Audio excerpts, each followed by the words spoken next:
inflação surpreendeu para baixo no Brasil, mas muito ajudada pelo bônus de Itaipu na energia elétrica. O que esperar da inflação e da Selic para 2025? Além desta pergunta, nós tentamos responder também outra sobre os Estados Unidos. O Trump subiu o tom na taxação do aço e do alumínio, mas, por outro lado, ainda não trouxe medidas efetivas para o mercado de criptoativos. O que o período Trump nos reserva em termos deste mercado? Além dessas perguntas, nós falaremos também do Tesouro IPCA mais de longo prazo, Bolsa Brasileira e Chainlink no compra ou vende desta semana. Está começando o Empíricos Podcast, o seu podcast semanal sobre investimentos, que desta vez está num formato diferente. Nós estamos diretamente aqui do BTG Summit 2025, um evento super especial para os clientes e parceiros do banco, com várias informações sobre investimentos, sobre negócios, carreira. Enfim, já fica o convite aqui para você conferir o restante dos demais conteúdos.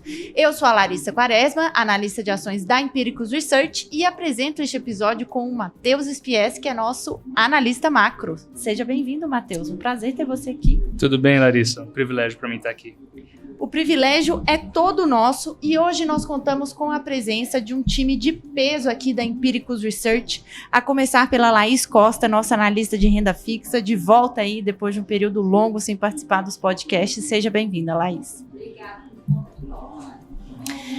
Além disso, nós contamos com a presença do Walter Rebelo, que é nosso Head de Crypto Research. Walter, um prazerão ter você aqui com a gente. Oi, um prazer é todo meu, ainda mais se a gente está aqui no Summit, né? Evento super bem frequentado, digamos assim.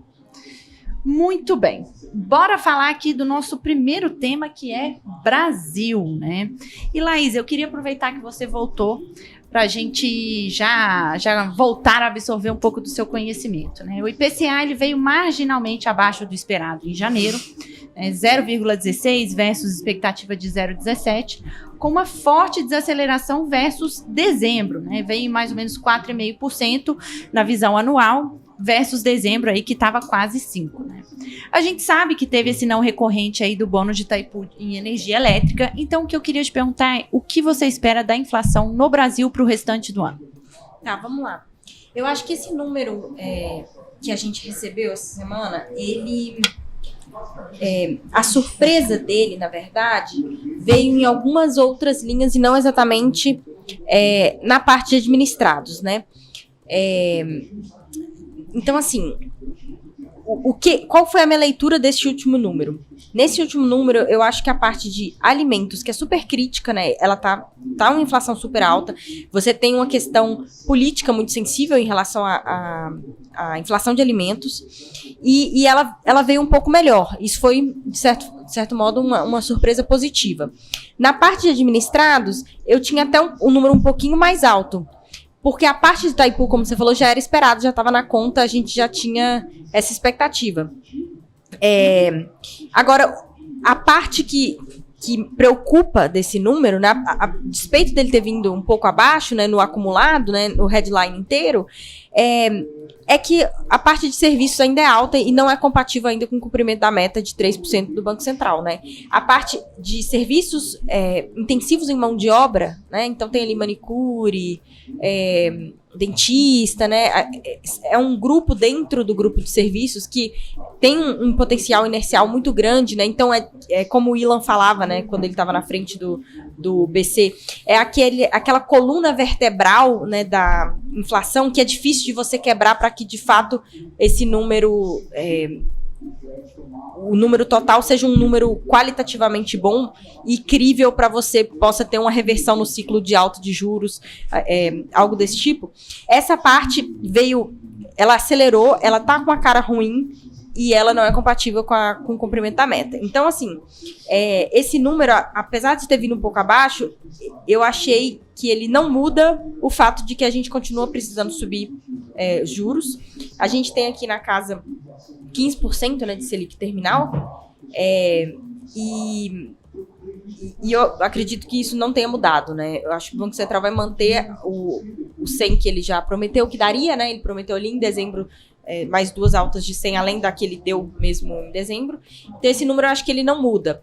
Olhando para frente em relação à inflação, esse bônus de Itaipu, ele reverte, né? Porque ele gera um efeito estatístico ali de mês contra mês, então ele vai ser revertido tanto em fevereiro e março, né? Você vai ter esse mais ou menos 1,4, 1,5 ali em fevereiro, então no acumulado para o ano, isso, né, acaba sendo cancelado esse efeito, e a gente tem um número bem pior do que a meta, que seria 3%, e pior do que tem no Focus também.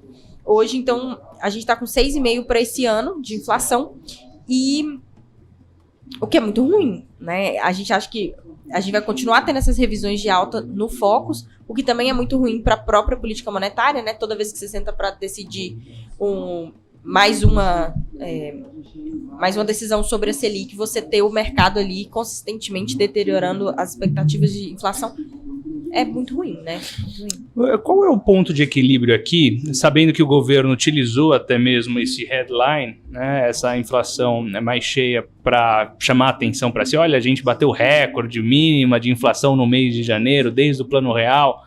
Como é o ponto de equilíbrio, sabendo que a gente vai ter uma inflação ainda acelerando este ano, relativamente ao que a gente teve no ano passado, considerando que vamos já observando dados de atividade arrefecendo de maneira até um pouco mais relevante. A gente teve dados de serviço também, que mostraram um panorama pior do que esperado, desde o ano passado também. Então, qual é o equilíbrio para o Banco Central? Você falou de 15%, mas essa trajetória, como ele vai querer equilibrar isso, considerando que tem já desaceleração sendo contratada para o país e a inflação qualitativamente ruim, como você descreveu? Esse ponto de atividade é um ponto muito importante. Hoje a gente teve, né, setor de serviço abaixo do esperado e com revisão para baixo também do último dado, né? Eu acho que é o seguinte, a gente concorda que vai ter uma desaceleração. Acho que não tem ninguém que não espera uma desaceleração, e principalmente dos setores que são mais ligados mais sensíveis à política monetária por causa desse choque de juros que a gente está tendo. Então, acho que isso tá na conta. Agora, eu tenho um pouco de dúvida se essa desaceleração vai de fato acontecer nesse primeiro semestre. E se ela teria como afetar essa expectativa, por exemplo, nossa de 15%, mas da média de mercado de que a Selic vai continuar subindo nas próximas 2, 3 reuniões, pelo menos, né? Por quê? Se a gente lembrar, desde 2021 a gente tem errado consistentemente atividade no Brasil, né? A média do mercado tem estimado uma atividade mais fraca que não tem vindo. Se você for olhar os dados do final do ano, dá para dividir o PIB em dois. O PIB cheio e o PIB ex-agro, ou seja, excluindo a parte agro. Se você excluir a parte agro, de fato você tem um PIB bem mais fraco, né? E você tende a achar que esse PIB ele vai continuar enfraquecendo mais, que seria a parte que é mais sensível à política monetária. Mas no Brasil, tem outro fator que é muito importante na hora de você estimar PIB, que é o seguinte: o nosso mercado de trabalho é um mercado de trabalho que ainda é muito resiliente, apesar da gente ter feito aquela reforma trabalhista. É muito difícil ainda você demitir. Então, para você estimar uma onda de demissões, assim, não é algo que a gente está vendo no número hoje, né? Então, é muito difícil você pegar uma economia que é basicamente fechada, né, comparativamente com os pares. A gente tem uma economia fechada, essa parte de consumo interno, ela é muito forte, ela é inercial, com uma taxa de desemprego nos níveis historicamente baixos, e você projetar isso como o grande detrator para trazer o PIB ali para 1%, próximo a isso, que é mais ou menos o que o pessoal mais pessimista tá para o ano, né, de desaceleração. É uma desaceleração importante? Você vai sair de 3,6, 3, alguma coisa assim, no ano que vem para 1. É bastante, né, se você de fato tiver todo esse impacto no mercado interno. Mas eu tenho um pouco de dificuldade de ver esse impacto toda a política monetária no primeiro semestre e para afetar a política monetária. Então, eu acho que hoje até o próprio Galípolo falou, né, depois do dado, porque, querendo ou não, as pessoas ficam querendo ler sobre, né, como que vai ser como que o Banco Central agora, sob a liderança do Galípolo, vai reagir em relação a esses índices de atividade, né? Se ele vai ser um BC mais sensível à atividade. E o que parece que não, né? Ele deu um downgrade, vamos dizer assim, em relação a esse número hoje. Falou que, olha, a gente tem que tomar cuidado. Lembrou também justamente, a gente tem estimado errado essa parte de atividade. Mercado de trabalho realmente muito forte. E a gente não consegue ler um dado que é muito volátil ali para já poder falar, olha, na próxima reunião a gente poderia ter uma interrupção de alta ou uma desaceleração, alguma coisa assim. Eu acho que os últimos dados de atividade, eles tendem mais a me mostrar uma desaceleração parcimoniosa do que algo que realmente vai impactar a política monetária no curtíssimo prazo. Agora, Laís, para fechar esse ponto de inflação, né? A gente está tendo um dólar que ele está queimando, né, uma gordura ao longo desse ano e queimando rápido, né? A gente viu o dólar sair de, grosso modo, 6,20 na virada do ano para 5,70 altos, né, agora. Será que com esse dólar arrefecendo a gente não tem um risco para baixo na inflação em 2025? Eu acho que os números que estão mais na ponta de inflação que a gente está, que é mais acima de 6%, né, de inflação para o ano, eles de fato incorporam um dólar um pouco mais acima do que ele está na tela hoje. Eu acho que se a gente tiver um dólar a 5,60 por um período prolongado, esse número de fato tem que ser revisado para baixo. Não dá para chegar em 6,5 de inflação com o dólar a 5,60 se você passar 2, 3 meses, porque de fato você vai ter uma forma de importação de deflação ali, em grande parte, né, dos tradables que a gente chama, né, ali da cesta, dos comercializáveis.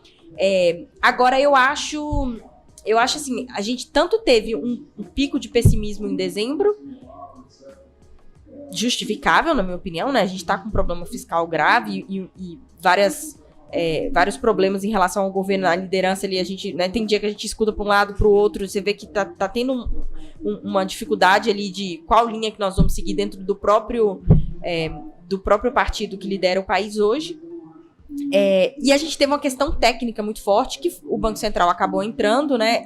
Teve uma ação muito forte no spot no final do ano, que depois a gente viu que foi justificável, de fato, você precisava ter tido essa atuação. Então, assim, acho que a gente voltou a um equilíbrio, né? Alguns fatores que estavam meio exacerbados, eles passaram, mas eu não vejo uma melhora estrutural no macro brasileiro no curto prazo para eu incorporar na minha projeção de inflação um dólar realmente baixo, sustentado, para que isso me traga um conforto maior para essa inflação de curto prazo.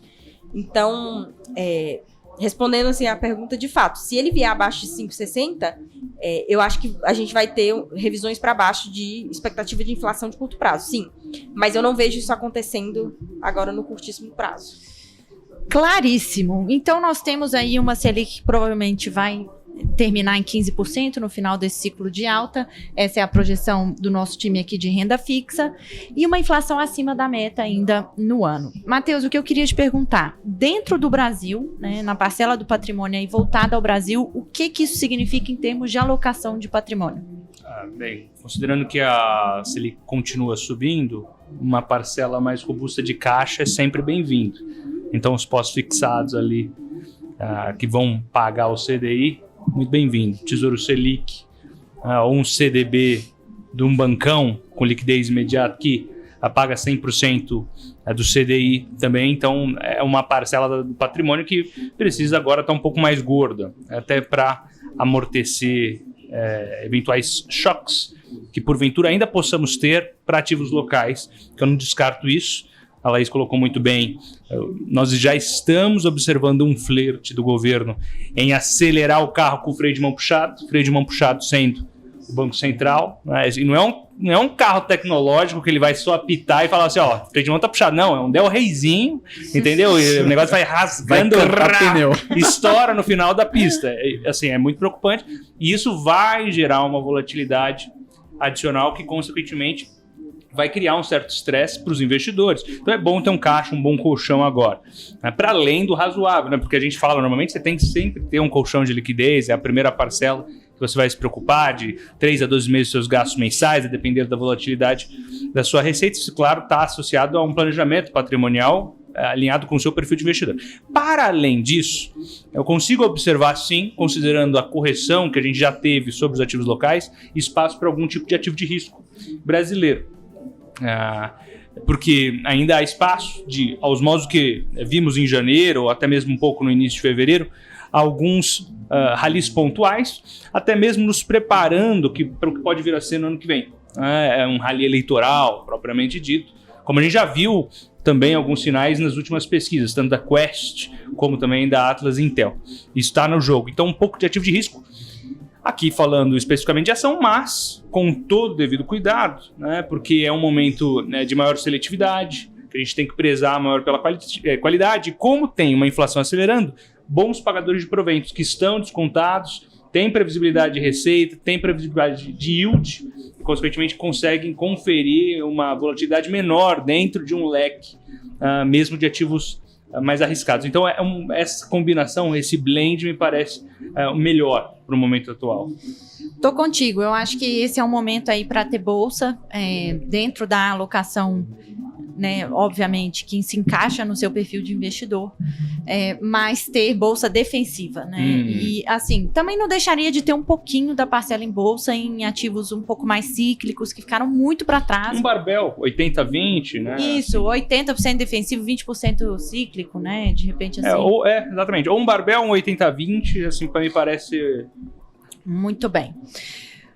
Vamos falar dos Estados Unidos? Vamos lá. O mundo pós-Trump, hein? Olha, depois de várias idas e vindas, né? O Trump voltou atrás naquela tarifação do México, Canadá e China, mas finalmente aí decidiu assinar uma ordem executiva tarifando as importações de aço e de alumínio, né? Em 25% lá nos Estados Unidos. E falou que não ia ter exceções, etc, etc. Em tese, entraria em vigor a partir de 4 de março, né? Agora, essa foi a mesma conversa de quando ele inicialmente ia tarifar esses 3 países, né? Entraria em vigor em fevereiro e aí ele adiou por um mês. E essa vai para você, Matheus, que acompanha bem de perto a parte política, né? Será que dessa vez ele vai levar a cabo mesmo essa tarifação do aço e do alumínio? Ou é mais uma ferramenta negocial do Trump aí? Para alguns países vai levar a cabo, sim. A gente está observando que ele está materializando mais do que ele promete, do que o primeiro mandato. Então, no primeiro mandato, a gente passou pela mesma coisa, pela mesma temática de tarifação sobre alumínio e aço.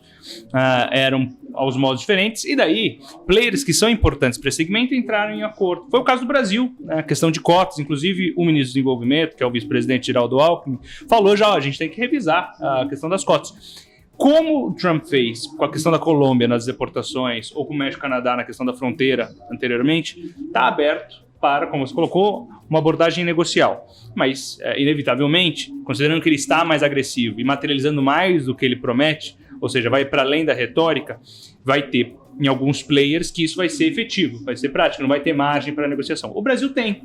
A gente pode até falar que o Brasil está dentro do horizonte de captura dos Estados Unidos, porque não existe reciprocidade. O Brasil tarifa muito mais produtos americanos que os Estados Unidos tarifam. Naquele gráfico a gente está longe da régua de reciprocidade, mas nós não temos um superávit comercial com os Estados Unidos. Tem um outro setor que sim, mas no geral não. Então a gente tem margem para negociar com os Estados Unidos, né? Falando que você está atrás de quem tem superávit comercial contra a sua balança, não nós. Não é o nosso caso. A gente pode conversar aqui de tentar uma maior reciprocidade tarifária, ou entrar numa política de cotas, como o Alckmin falou, revisar a que existia anteriormente, que foi descartada agora. Mas temos players que vão entrar nessa abordagem negocial. Agora, me parece que ele está materializando mais do que no primeiro mandato. Ele está indo além da retórica nesse segundo mandato. A gente sabe que isso tem consequências para inflação, né? Prospectiva lá nos Estados Unidos. Hoje, a tarifa para o aço e para o alumínio, se não me engano, é 10%, né? Então, esse seria um aumento de 15 pontos percentuais da tarifa. Isso vai encarecer esses 2 produtos lá dentro dos Estados Unidos, que são base para a indústria automobilística, a indústria de construção civil, né? E etc. Então, assim, a gente tem esse risco altista para a inflação. Nós temos a inflação ao consumidor que veio acima do esperado em janeiro e o mercado de trabalho ainda forte, né? Lá nos Estados Unidos, apesar do dado de janeiro de criação de vagas de emprego ter vindo acima do esperado, né? A revisão altista dos 2 meses anteriores foi tão grande que compensou a surpresa baixista de janeiro. Então, assim, diante de todo esse cenário, Laís, de inflação corrente, né? Riscos e mercado de trabalho forte, o que você está enxergando para os juros nos Estados Unidos esse ano? Vai ter ou não vai ter corte de juros pelo Federal Reserve? A gente ainda vê corte de juros nos Estados Unidos, mas de fato o mercado tem colocado cada vez mais para mais tarde, né, esse corte. De setembro para dezembro. Isso, e antes do PCI tinha saído do primeiro semestre para o segundo, e agora com esse último dado do CPI no PCI, né, e agora no CPI ele foi jogado mais para frente. Assim, eu ainda acho que a gente vai ter 2 cortes de juros nos Estados Unidos esse ano, mas de fato essas políticas do Trump têm trazido muita instabilidade. O mercado estava acostumado com o Trump um pouco mais retórico, né, como o Matheus falou, e o fato fica mais caro para você antecipar isso. Então o mercado tira do preço, não dá mais o benefício da dúvida em relação a isso e coloca mais para frente. Você tem alguns vetores que são importantes ali nos números que a gente viu, né?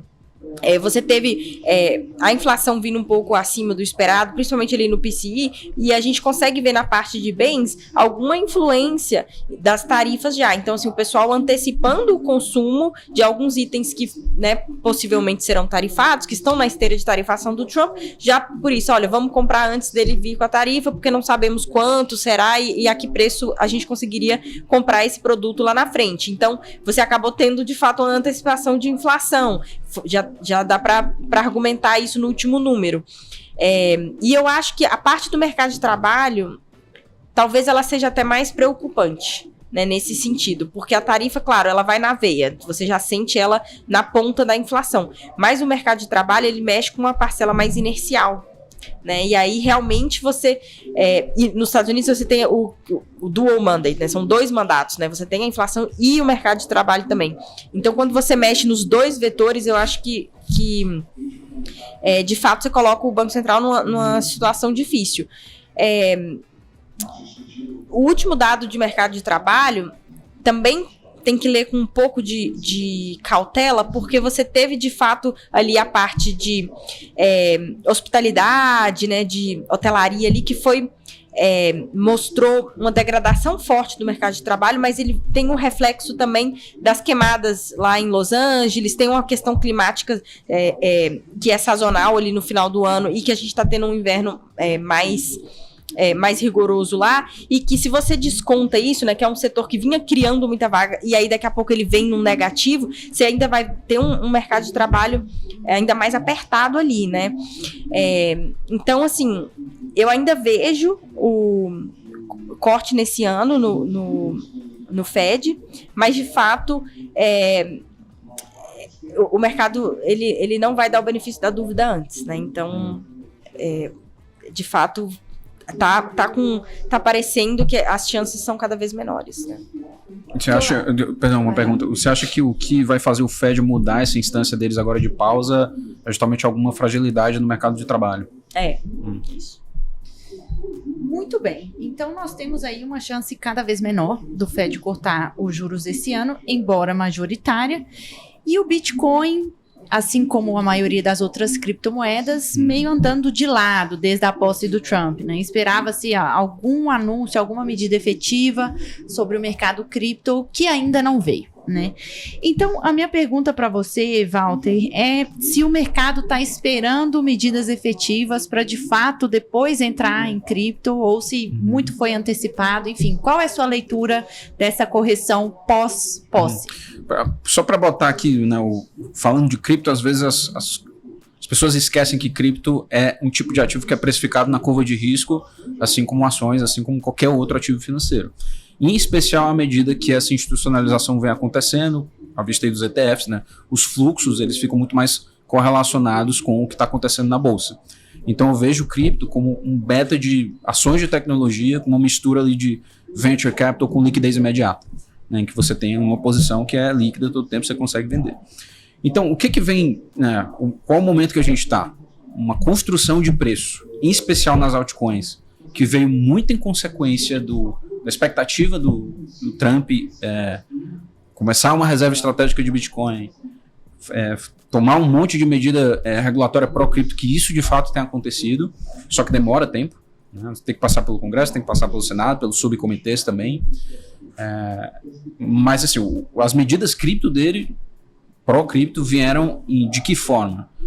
Através de pessoas-chave em lugares estratégicos que vão botar essa regulação para frente. Né? Posso citar aqui o Paul Atkins na SEC, David Sachs, como o Kizar da Casa Branca, Hester Peirce agora com um papel muito mais protagonista dentro da SEC. Então, assim, são pessoas muito boas que entendem o benefício da tecnologia de blockchain e que sabem regular isso da melhor forma. Então, tem 2 projetos de lei principais que estão sendo tocados agora para cripto, que é a lei das stablecoins. A gente falou isso, inclusive, no nosso último episódio, super importante para penetração do dólar ao redor do mundo, né, como uma tecnologia que possibilita o dólar ser utilizado através de tecnologia de blockchain.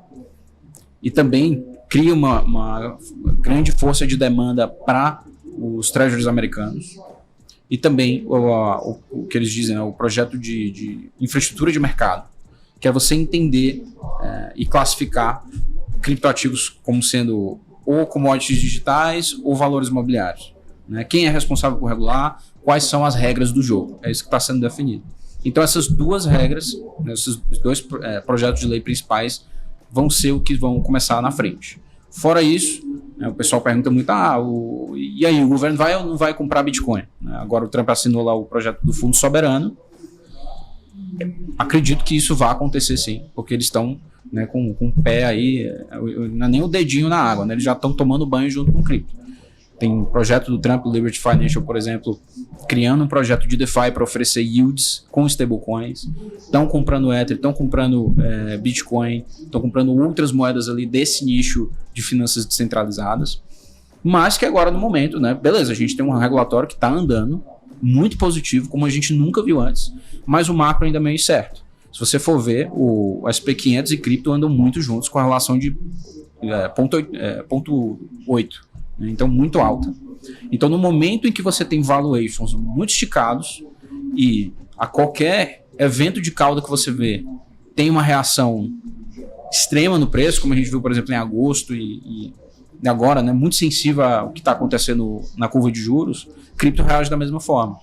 Mas mesmo assim, o Bitcoin continua numa ótima faixa de preço, lateralizado, mas isso não é tão verdade para altcoins. Né? Certas altcoins, ainda mais aquelas mais especulativas, né? A galera aí da Memecoin sabe o que eu tô falando.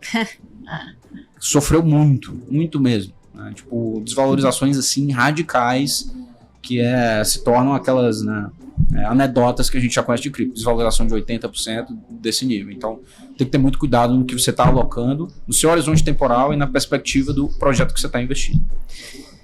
Muito bem. Então, na verdade, em vários casos, né, tirando aí o que é Memecoin, seria uma oportunidade de compra? Eu acho que sim.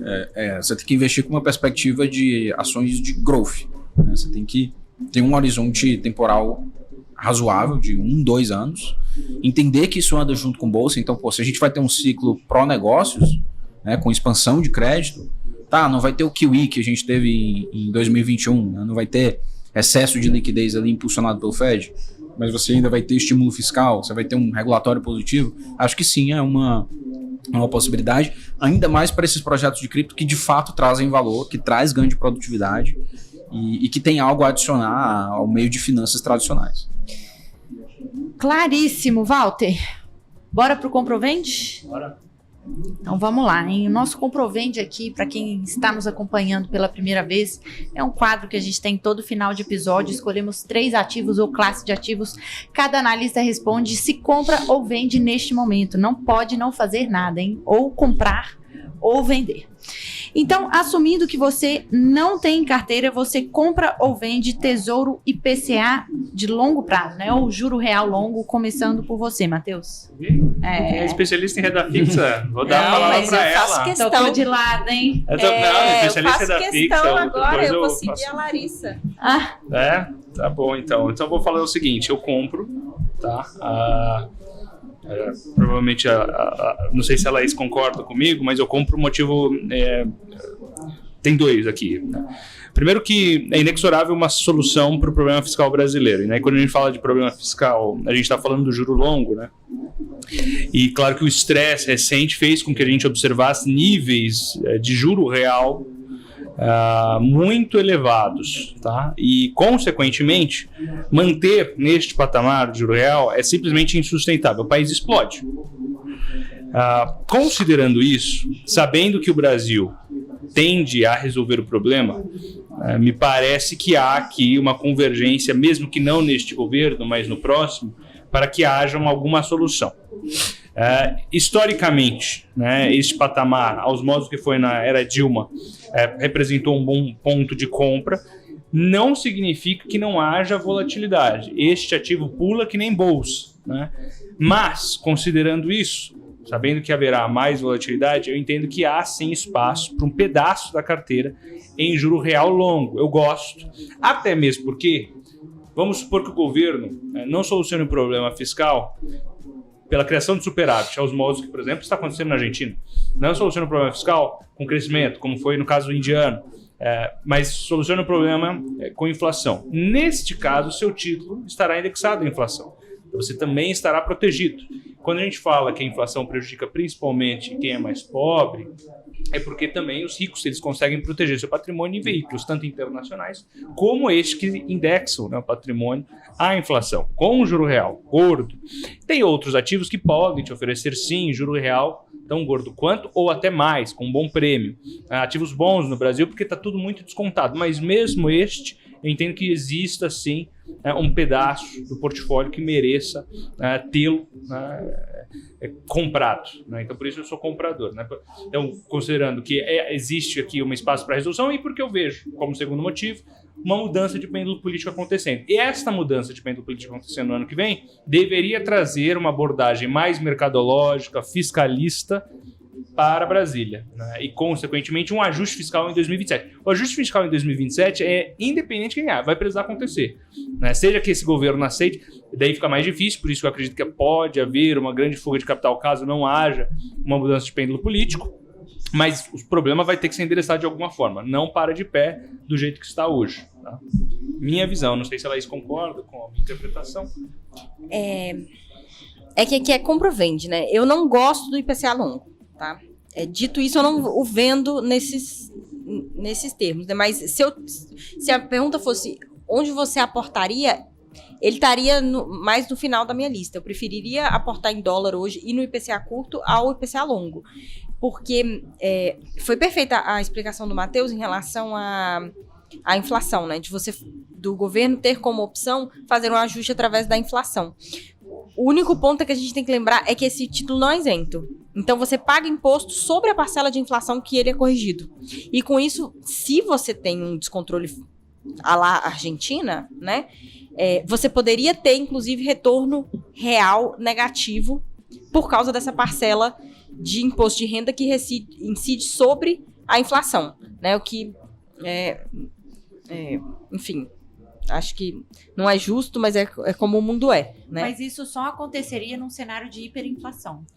Se porventura houver aquele cenário pior, né, em que você tem que se defender na inflação, isso seria você teria um juro real negativo, né? Porque uma conta para se ter de cabeça. Se a gente tivesse um IPCA mais 6, a gente está acima disso, mas um IPCA mais 6, você precisaria de uma inflação de mais ou menos 40% para você ter começar a perder em termos reais. Então tá? É um cenário de hiperinflação.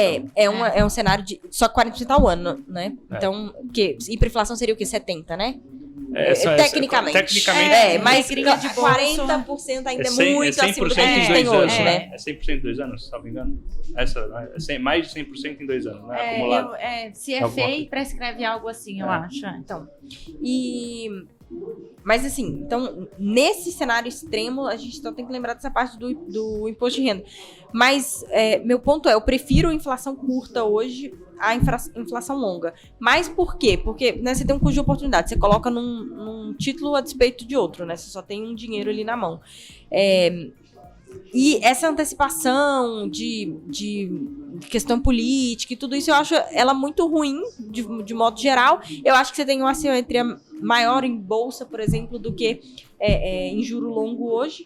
Então, eu não gosto, né, da classe per se, né? Mas, né, se é para comprar ou vender, eu vou comprar aqui, né? Então, eu concordo aqui com o Matheus. As ressalvas dela foram boas. Muito bem explicado, achei também. Você, Valtinho? Bom, eu vou ser mais simplista porque esse não é o meu carro-chefe. Então eu gosto de investir naquilo que eu entendo mais e, né, no que se adapta mais ao meu perfil. E eu não gosto muito de juro longaço e tal. Vai variar pra caramba no meio do caminho. Provavelmente não vou querer segurar até o final. O Brasil tem uma capacidade incrível de decepcionar. Então, não prefiro vender. Muito claro. Eu compro, cara, o IPCA mais de longo prazo, porque assim, eu acho que você precisa ter em carteira. É um ativo que você tem que ter um horizonte de longuíssimo prazo, é um ativo para segurar até um vencimento, né? Assim, principalmente pensando aqui na pessoa física, né? Eu acho que é um ativo muito legal para você proteger seu patrimônio da inflação, sem precisar ter que ficar rolando, resgata e reaplica, resgata, reaplica, sabendo que ao longo do caminho ele vai oscilar, né? Talvez tanto quanto bolsa, né, em alguns momentos. Então eu tenho, mas, né, com um peso adequado ali, sabendo que ele é um ativo muito volátil. Agora, bolsa brasileira, vocês compram ou vendem assumindo que não tem carteira? Quem começa? Assumindo que o quê? Não tem carteira? Não tem carteira. Você compra ou vende bolsa brasileira? O Ibov. Não. Bolsa brasileira, assim, alocação de Tá. classe de Compraria ativo. ações brasileiras. Né? Ações brasileiras. Aí depois você pode decidir se é Ibov, se é Small, você entendeu? Isso aqui. Bom, vamos começar comigo, né? Então, cara, Quem pergunta, começa. eu sei que existe aí um caso tentador para investir em ações brasileiras, dado todo esse histórico recente, dado ao cenário de 2026. Mas, mais uma vez, eu vendo porque eu vejo potencial mais atrativo na classe de cripto, e é a classe que eu estudo todo dia. Então, nesse sentido, eu sou bem Peter Lynch. Vou aqui investir no que eu entendo. Justo. Laís. Eu compro, né? Eu falei aqui inclusive, o IPCA longo e a bolsa, eu preferiria ter um aporte em bolsa hoje. Então, eu compro. Acho que tá muito descontado. Tem os seus motivos para estar descontado, mas eu acho que a simetria é muito positiva. Então, eu compro. Perfeito. Compro também, naquela mesma dinâmica que eu citei, de focar em nomes de qualidade. Talvez até uma carteira que dê preferência a nomes que pagam proventos. Eu acho que está num bom momento para esses nomes. Pode ter um bom ano, como a gente teve um bom primeiro mês, né, um mês que batemos, né, se a gente observar a carteira de dividendos da Empíricos superou o Ibovespa. Então esse tipo de coisa me parece que é uma classe que está chamando para ter, mas com um horizonte mais dilatado de tempo também, porque no curto prazo vai pular bastante. Se o investidor tiver essa paciência, né, o que é fundamental na hora de investir, leia-se, daí eu acredito que tenha que ter na carteira. Eu compro também, compro empresas resilientes, negócios de qualidade, valuations baratos. Hoje é possível comprar muita empresa boa, rentável, com valuation bem descontado, mas eu não deixaria de ter novamente, né, aquela parcela ali que vai adicionar um pouco de beta para sua carteira em uma eventual retomada, em um eventual fechamento de juro real longo.